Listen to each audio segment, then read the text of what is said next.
Hello friends, आज हम बात करेंगे बॉडी के 9 द्वारों के बारे में और फिर हम समझेंगे कि 10वां द्वार किसको कहा गया है। तो 9 द्वार हैं। 2 eyes, 2 years, 2 nostrils, 1 mouth and 1 for urine excretion and 1 for stool excretion. तो ये 9 मार्ग हैं, 9 द्वार हैं शरीर के। और जो 10वां द्वार है वो है ज्ञान का द्वार, मतलब चौथा पद जिसको बोला जाता है, या तुरीयावस्था भी जिसको बोली जा सकती है। तो ये हमारे सभी धर्म ग्रंथों में लिखा हुआ मिलता है। श्री गुरु ग्रंथ साहिब जी में मिलता है, 9 द्वारे प्रगट कीते 10वां कुपथ रखाया। मतलब हमारी जो जीवन चेतना है वो इन 9 द्वारों के मार्ग से बाहर निकलती है। और जो 10वां द्वार है वो है जो 10वां द्वार है वो है ज्ञान का मार्ग, या हमारे गुण का मार्ग। ज्ञान, गुण, तुर्यावस्था, ये सब एक ही चीज़ है। गुण दुनियावी गुण भी हो सकता है और गुण परमता का गुण भी हो सकता है। शाश्वत ज्ञान, तत्व ज्ञान, ये सब परम की चीज़ें हैं। परम मतलब परमात्मा, परमात्मा मतलब सर्वव्यापक, सर्वव्यापक मतलब पर ब्रह्म। जो सभी जगह है वो परमात्मा है, वो पर ब्रह्म है। तो ये होता है 10वां द्वार। जब हम अपने 9 द्वारों से ऊपर उठते हैं तो हम 10वें द्वार में एंटर करते हैं। देखिए दोस्तों, दुनियावी तौर पे भी अगर आप अपने गुण के साथ हैं तो वो 10वें द्वार के में ही है, लेकिन वास्तविक जो 10वां द्वार होता है वो होता है परमता के साथ में। जब आप अपने गुण की सेवा भी निष्कामता से करते हो, जब आप परम अर्थ के लिए सेवा करते हो, अब होता है स्वार्थ और परमार्थ। स्वार्थ के लिए सेवा करोगे तो वो दुनियावी गुण की तरफ हो जाएगा, और परम अर्थ के लिए मतलब परमात्मा के अर्थ के लिए, दुनिया के लिए सेवा करोगे तो वो परमार्थ के लिए सेवा हो जाएगी। फॉर एग्जाम्पल, अगर एक डॉक्टर अपने लिए ही डॉक्टरी का इस्तेमाल करता है, पैसे कमाने के लिए करता है, तो वो स्वार्थ हो गया। और एक डॉक्टर दुनिया की सेवा करने के लिए डॉक्टरी का इस्तेमाल करता है तो वो परम अर्थ हो गया। तो ये होता है स्वार्थ और परमार्थ। सॉरी। नेक्स्ट आता है 4 युग। 4 युग कौन से होते हैं? हम सबको पता है 4 युग हैं। सतयुग, त्रेता युग, सतयुग, त्रेता युग, द्वापर युग, हायर एजुकेशन, कलयुग। सतयुग यानी सबसे पहला युग। त्रेता युग यानी कि राम जी का युग, जिसमें धर्म के 3 पैर थे। द्वापर युग जिस कृष्ण जी का युग, जिसमें धर्म के 2 पैर थे, द्वापर। और कलयुग जिसमें सिर्फ एक ही पैर है। फ्रेंड्स, ये तो नॉर्मल सी व्याख्या है जो हम सब जानते हैं, लेकिन इसकी जो न्यू व्याख्या है वो मैं बताती हूँ आपको। ये चारों युग ना टाइम की एज है। सतयुग है नवजातता, मतलब सतयुग में टाइम बहुत छोटा सा था, मतलब बच्चा था। त्रेता युग उसके स्कूल का टाइम था। स्कूल का टाइम मतलब नियम सीखना, मर्यादा सीखनी, इसलिए राम जी आए थे। तो वो त्रेता युग है। किशोरावस्था टीनेज हो गया। टीनेज में इंसान सही गलत का फैसला करना सीख रहा होता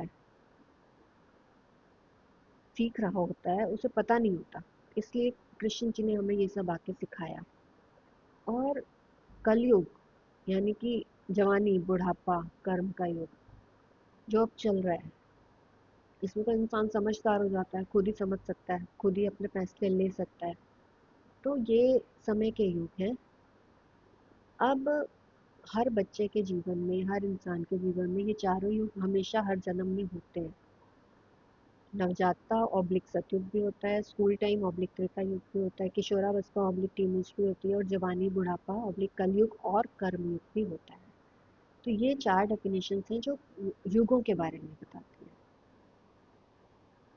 इसके बाद मैं आपको बताऊंगी मनुष्य और मानव। मनुष्य क्या है? जो अपने मन का शिष्य है वो मनुष्य है। जो महान है और नया है, नित्य नया है, वो मानव है। ये चीज़ें फर्क होती हैं मनुष्य और मानव में। ठीक है। अच्छा, अब मैं आपको शरीर की लेयर्स के बारे में भी बताऊंगी। शरीर क्या है, लाइफ क्या है। लाइफ बनती कैसे है? हमारी बॉडी से। बॉडी में चलने फिरने की शक्ति यानी जीवन चेतना से। बॉडी की बुद्ध हमारी बॉडी में एक बुद्धि भी रहती है, श से भी आती जाती हैं, और हरि प्रभु यानी परमंश, परमात्मा का अंश, हमारी आत्मा। तो दोस्तों जब हमारा जन्म होता है तो क्या होता है, बॉडी होती है, जीवन चेतना होती है, श्वासें होती हैं, और बुद्धि होती है। हमारा कोई मन नहीं होता, मन ऑब्लिक विचार, मन का मतलब होता है विचार, और हमारे अंदर कोई विकार नहीं होते।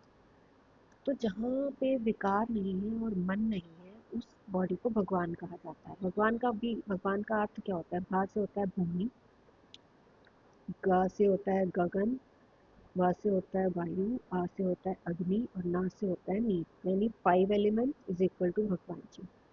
Every body is Bhagwan ji. This is perfectly fine and true, true true true वचन, ठीक है। Everybody is Bhagwan ji. When there is addition of vikar, what is vikar, kaam क्रोध लोभ मोह अहंकार। काम मतलब कामनाएं, लोभ मतलब लालच, मोह मतलब लगाव बच्चों से, कारोबार से, या वॉटेवर। काम क्रोध लोभ मोह अहंकार। क्रोध का मतलब गुस्सा, और अहंकार का मतलब मैं, ओनली मैं खड़ी हो गई आके। तो जहाँ ये विकार होंगे, वो फिर बॉडी उस नाम से जानी जाएगी जो उसका नाम दिया जाता है। छोटे बच्चे को भगवान जी कहा जाता है, और उसका नाम तो रखा ही जाता है। अब हम कहते हैं भगवान राम, भगवान वाल्मीकि, भगवान कृष्ण, वो यही है, उनमें विकार नहीं है। उनके विचार बुद्धि के साथ है, अपनी आत्मा के साथ है, वहाँ पे विकार नहीं है, इसलिए वो भगवान है, ठीक है। तो ये होता है, बच्चा क्यों भगवान का रूप माना जाता है और बड़ा क्यों राक्षस हो जाता है, उसमें ये फर्क हो जाता है कि विकार ऐड हो जाते हैं। जहाँ रावण में अहंकार ऐड हो गया था, इसीलिए रावण रावण था। राम जी में कुछ नहीं था, राम जी नेचर की आज्ञा में चल रहे थे, नेचुरल स्वभाव में चल रहे थे, सहज अवस्था में चल रहे थे, इसलिए वो भगवान राम है भी, और रहेंगे, रहती दुनिया तक रहेंगे, ठीक है। सहज स्वभाव क्या होता है दोस्तों, सहज स्वभाव होता है नेचुरल नेचर। नेचुरल नेचर मतलब जो एक बच्चे का स्वभाव होता है, बच्चे में कुछ नहीं होता, बच्चा अपने टाइम के साथ ग्रो करता है। तो हमें भी, हमारा सहज स्वभाव भी यही है, जो पहली अवस्था था उसे ही बोलते हैं सहज स्वभाव, नेचुरल नेचर, जो नेचर से ही स्वभाव हमें मिला हुआ है। किसी से कोई वैर नहीं, किसी को से कोई विरोध नहीं, कोई विकार नहीं, कुछ नहीं, ये होता है नेचुरल नेचर। मैंने आज आपको बहुत सारी चीज़ें बताई, नेचुरल नेचर बताया, शरीर बताया, चौथा पद बताया, 10वां द्वार बताया, मानव और मनुष्य के बारे में बताया, परम गुण और परम ज्ञान। परम गुण क्या होता है, परम गुण है दया, क्षमा, और दया क्षमा, इस टाइप के जो अच्छे अच्छे गुण होते हैं वो परम गुण होते हैं। और हर चीज़ को ज्ञान तत्व से जानना, वो परम ज्ञान होता है। एक चीज़ ऐसी है तो क्यों है, किसी चीज़ को कारण से जानना, कारण का मतलब हो तत्व, तत्व जिसको आप लॉजिक के नाम से जानते हो, ये होता है परम ज्ञान। पर ब्रह्म, पार ब्रह्म, पार ब्रह्म बोलो, पर ब्रह्म बोलो, मैंने आपको बता दिया, इसका मतलब होता है सर्वव्यापक, जो सब तरफ व्यापक है, वही पार ब्रह्म है और वही परमात्मा है। तो ये सारे फैक्ट्स हैं। स्वार्थ परमार्थ मैंने आपको बताया, निष्काम सेवा, यस। निष्काम सेवा क्या होती है, जब हमारे सेवा में कामनाएं जुड़ी होती है तो वो काम वाली सेवा होती है, और जब हमारी सेवा में निष्कामता होती है, मतलब हमारी कोई कामना नहीं होती, हम सिर्फ सेवा कर रहे होते हैं, तो वो होती है निष्काम सेवा। कोई कामना नहीं है। एग्जाम्पल देती हूँ, आपने बर्फ जमाने को रखी, और बर्फ जमाने को रखी कि उसका मैंगो शेक बनेगा, मैं बनाऊंगी, तो ये आपकी हो गई कामना वाली, कामना वाला कर्म। और बर्फ जमा दी आपने, और वो इस भावना से जमाई कि इसे कोई भी इस्तेमाल करे, कैसे भी इस्तेमाल करे, तो ये हो गया निष्काम वाला कर्म। तो ऑलवेज निष्काम, चाहे वो निष्काम वाला कर्म भी आपके ही काम आएगा, क्योंकि कर्म हमेशा लौट के आता है। काम वाले कर्म से या काम वाली सेवा से निष्काम वाला कर्म या निष्काम वाली सेवा बेहतर है, ऑलवेज बेहतर है, क्योंकि वो परम अर्थ में चली जाती है, हमारी जिम्मेदारी नहीं होती। तो परम अर्थ में क्या, वो हमारी जिम्मेदारी नहीं होती। जैसे हम मालिक के लिए काम करते हैं ऑफिस में, हमने काम कर दिया, जिम्मेदारी मालिक की, हमारी नहीं होती। सेम वे, तो परम अर्थ में किया गया हर काम हर सेवा उत्तम है, और स्वार्थ में और काम के अर्थ में किया गया हर काम हर सेवा वो फल बनती है। तो दोस्तों आज के लिए इतना ही। मैंने बहुत सारे फैक्ट्स आपको बता दिए, आगे भी आप इस तरीके के फैक्ट्स के साथ में आती रहूँगी। Thank you, bye, take care, अपना ध्यान रखिए, बाय।